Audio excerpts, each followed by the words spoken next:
Hi, I'm Danny Poulos from the Elite Lending Team at FEMBI. Thanks for joining us today on Real Estate Insiders. Our first guest is Jody Lane from RE/MAX First Choice in Palm Beach Gardens. She's a nice combination of realtor, photographer, and attorney. So we're going to be talking about debt and how it affects real estate transactions, and obligations from an attorney and a realtor's point of view. So Jody, take a minute, tell us what you do and how long you've been doing it, and then we'll get started. Thanks, Danny. My name is Jody Lane, as he said. I'm an attorney, a realtor, and a photographer. I've been living in Palm Beach Gardens for the past 27 years. So my background of experience and length of time in the area gives me the opportunity to help a lot of divorced people look for homes. Right, so let's get right to that. Let's see how divorce affects how you move forward with any real estate you own, and also with any debt and obligations. So let's just set up a scenario. You've got a husband and wife, things didn't work out. They're getting divorced, but they own a home together. What are some of the simple steps of what happens at that point as part of the settlement, etc.? Sure. Well, the first thing that has to happen is usually an agreement between the parties, how they would like to see home ownership split. Who gets the home? I mean, that's the easiest one. Right, so the judge is going to decide who gets the actual ownership and title, and then if there's a loan on the property, there's another thing they have to consider, right? People don't realize that just because the judge says, wife, you get the home, that doesn't end what they have to do to actually take possession, take title of the home. They have to change the deed, the title. There's obligations that go along with that. Right, and really it's something that people think is simple, I think, and you run into it all the time. It says, oh, I got the house and the other party is obligated to pay. But what we know is that the lender doesn't really care what the judge says, right? Right. So explain what happens with that note, that promise to pay that they both signed. Well, when the judge declares something, it's just declared. It doesn't actually happen in reality. What you have to do is you have to go to the bank and make sure that one party's name is on the note. Because typically, in a divorce situation, there may be a little communication breakdown. You might not know if the other party's actually paying the note they're supposed to pay, and that note's tied into your credit. Right. So, to be clear, you've got the house, one party, and I don't want to play sides. Let's assume the Mrs. got the house.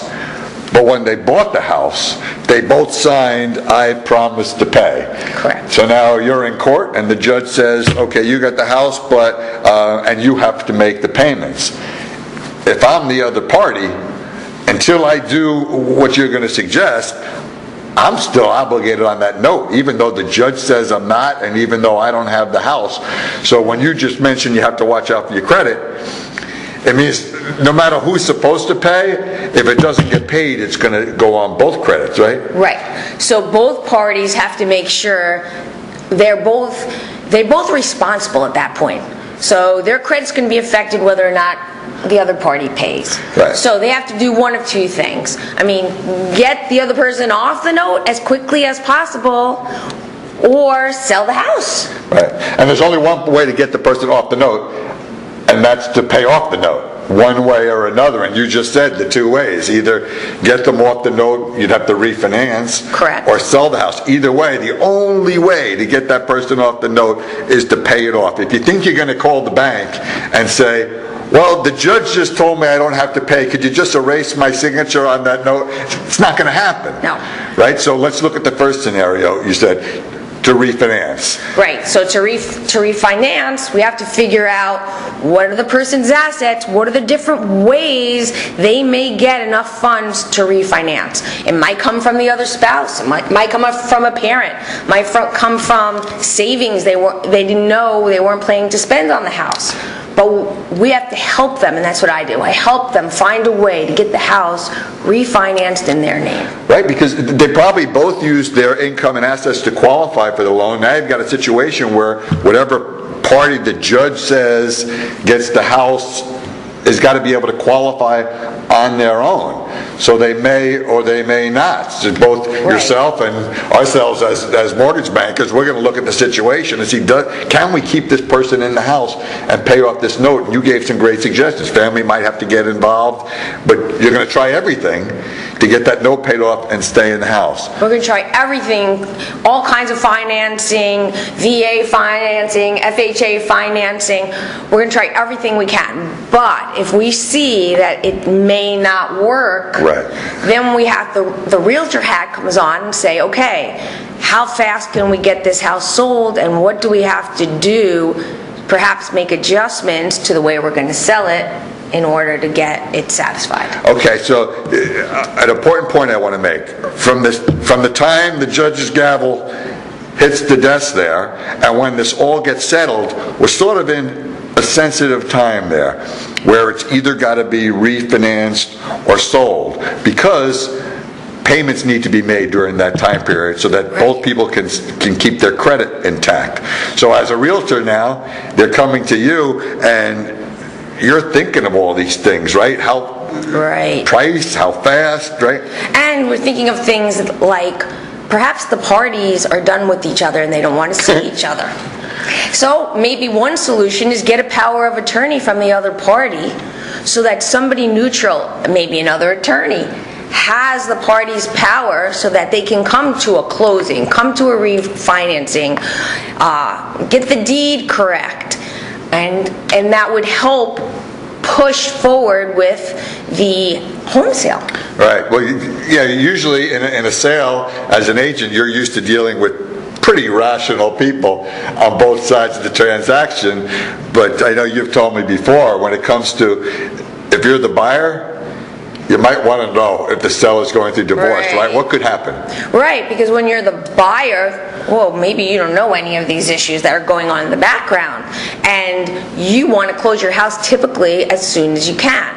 So you need somebody to do the digging and make sure that the other parties are communicating with each other, because there are a lot of pieces, as you know, that go into doing a home closing, and they all have to be signed by both parties. So you could get to the closing and maybe not so cooperative. And might not have somebody to sign off on the note. The deed could still be in two names, which means both parties or a power of attorney would have to show up at the closing. And at least somebody who has the background in law and real estate is able to guide you through the process and make sure all the little boxes are ticked so that when you get to closing, everything goes smoothly. And you probably want all those ducks in a row before you get to closing. So if you're aware that there's a divorce situation going on, you can better prepare yourself. And as an attorney, of course, you've got your hands on all of this. And something people might not think about is a buyer might get a great deal on a house where there's somebody going through a divorce, because if they need a quick sale, the law of the market, the price might go down a little bit. So that's things that buyers might take into account, knowing who they're dealing with on the other side. That's a great point, because the settlement may say that the house needs to be sold and that they're sharing the equity that's left, right? Right. So in that case, everyone's saying, let's just get it sold. I want my money. They're probably not interested in continuing to make payments because, as you said, they may not be getting along that well at the time. So they just want to get it done. They want to get it done, and you might need to look into some of the legal documents that tell which party's responsible for making sure the house is in good shape. Who is responsible for getting it fixed or keeping up on the lawn maintenance, for example. So even as a realtor, you have to look at the legal documents behind what's going on in that house to make sure the closing goes smoothly. Right, and if you've got people that aren't cooperating at that point, and let's get back to those payments having to be made. Right. So if you've got the couple of months in there of the payments having to be made, let's keep in mind, the one person may be obligated to pay.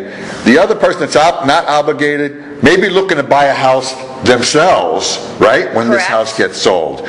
So you better pay attention to the situation with nobody going 30 days late, no matter who the judge says is responsible, or you're going to mess it up for the other party too, right? Right. So what you're saying, and I always say that, cooperation is the best way. It's the best way to get anything done. Solve the family's problems, move on from the situation that you're in for both sides. And if there's children involved, it becomes that much more important. Yeah, and everyone wants to get to the same place. They both probably still want to remain homeowners, want their money out, and then they want to be able to move on. So that being said, in a divorce situation in real estate, we've agreed, it's a little different. Can you imagine, though, if those people are doing for sale by owner, no attorney involved, don't know about the title situations? I mean, that's like a nightmare just waiting to happen, right? That scary situation that would keep me up at night, and I would hope nobody would try to do that alone, that they would go and they would get a professional. You need someone who'd be able to tell you about the market, about what could happen to you, about your finances, what's the best way to market this house, the quickest way to get a sale and satisfy all of the judge's orders. I mean, there's going to be a lot of people involved. Yes. But I can't imagine someone trying to do this alone. You've got to have a lender, maybe for both parties, because you're not only selling this house or refinancing the house. Even if the person staying is refinancing, the other person is going to be wanting to move on probably and buy something. So you've got your lender, you've got your attorney, you've got your real estate agent. You happen to be both. so you've got good advice going on there, but no one should take the situation lightly. It's not a regular transaction. It's not a small detail in your divorce. And I think the best advice you can give is, just because the judge says it doesn't mean, you've used the phrase in real life, doesn't mean it's going to happen that way, right? Right. It's complicated. Nothing just happens. We make it happen. And the way you do that is by using someone who's professional and knows what they're doing. Right. Okay. So, wrapping up, if somebody has questions on how to handle the divorce situation, how it applies to real estate, how it's going to affect what you do with your house, how fast you have to sell it, the prices, all those things, credit, tell everybody how they can reach you if they want to talk some more. You can reach me, I'm at RE/MAX right now. You can reach me by email's the best way, jody545107@gmail.com. You can call me, 561-951-5694. I'm always available to help you. So that's with real estate or legal questions, or if you need pictures taken of your properties for sale. Thanks so much for joining us today, Thank Jody. you. It was great.